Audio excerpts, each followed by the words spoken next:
As a child, I could kind of list out for you pretty quickly the things that I wanted to change in the circumstances I was in. And at the same time as I had that increasing desire to want change, make this situation not what it is I didn't like change.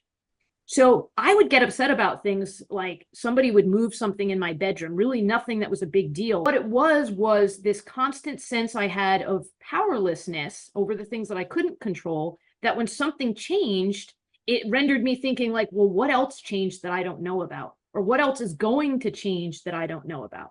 I had to learn ways to adapt through that because I wasn't going to be able to turn off the change. So the anxiety and fear that I had, for the very real reasons that I had them, was going to be something that I knew that I was going to have to cope with, and I still cope with as an adult, candidly. And so I've had to develop mechanisms to maneuver through those. And those mechanisms were things that helped me to not only survive, but to thrive, and then to educate and empower other people. And so initially, I used that to become a teacher. I was an educator for 13 years. I was a high school English teacher. I had 2 children, the oldest of which had been born with brain damage, so he was special needs. As a result of staying home to care for him, I had switched my full-time teaching job to a part-time teaching job. And at the end of the year, as I was going through the divorce, I had found a lump in my breast. And the principal of the school called me down to tell me that my position had been cut and no longer had a teaching position. So now I have 2 children.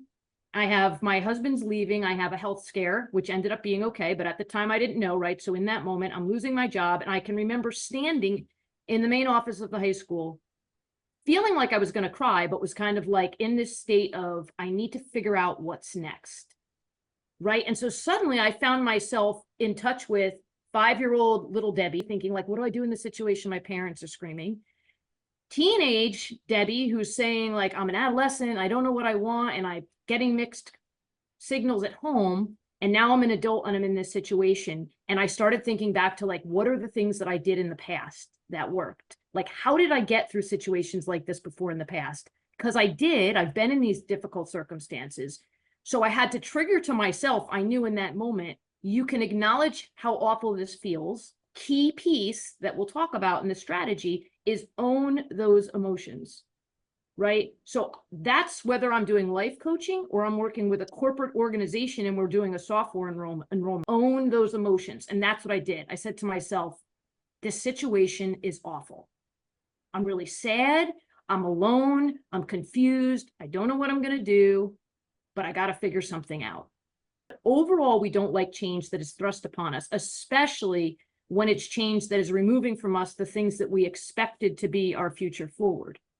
And that can be very dramatic and big things like a marriage or health or job, some big circumstances like that. But it can also be smaller things like a cafe shop you like to stop at every day on the corner and get a cup of coffee, and that closes. That's your morning routine, right? That's part of disruption to what we're used to. It's okay to be upset about those changes and to acknowledge and respect and own those emotions. And I will tell you that in the experiences I have had when I've helped coached people through change, again, across different industries, different roles, and different responsibilities, one of the biggest steps that we take is when I say, like, how do you feel? If we don't talk about it, then we're not going to figure out where the challenges are so that we can move through them. And that works both on an organizational level and that works on an individual level. Sit down with your team as a family, sit down with your family members and individually and kind of assess the situation of what is this change, right? Is it something that I'm choosing? Is it something that's happening to me? And how do I feel about it? And give yourself credit for acknowledging those emotions. They're very much a part of your journey and not at all contradictory to taking the next steps forward.